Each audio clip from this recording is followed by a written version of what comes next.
അല്ലാഹുവിന്റെ റസൂല് പറയുന്ന നിങ്ങൾ കിടന്നുറങ്ങുമ്പോൾ വാതിലടയ്ക്കുമല്ലോ, വീടിന്റെ ഫ്രണ്ടിലെ വാതിലടയ്ക്കുമല്ലോ, ആ വാതിലടയ്ക്കുന്ന സമയം നിങ്ങൾ ബിസ്മി ചൊല്ലാതെ വാതിലടയ്ക്കല്ലേ.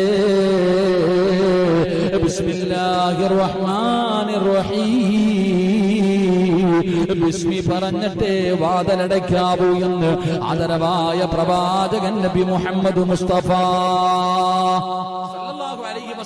തങ്ങൾ പറയുന്ന രാത്രി കിടന്നുറങ്ങുമ്പോൾ, ആ ഉറങ്ങുന്നതിന് മുമ്പ് നിങ്ങൾ തയ്യാറെടുക്കുമ്പോൾ വാതിലടയ്ക്കുന്ന സമയം നിങ്ങൾ ബിസ്മി പറഞ്ഞിട്ട് വേണം വാതിലടയ്ക്കാൻ.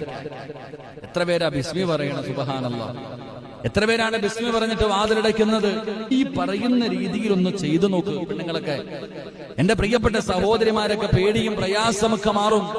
റസൂലുള്ളാഹി സ്വല്ലല്ലാഹു അലൈഹി വസല്ലമ തങ്ങൾ പറഞ്ഞു, നിങ്ങൾ കിടക്കുന്ന സമയത്ത് വാതിലടയ്ക്കുമ്പോൾ ഇന്നത്തെ രാത്രി മുതൽ ബിസ്മില്ലാഹിർ റഹ്മാൻ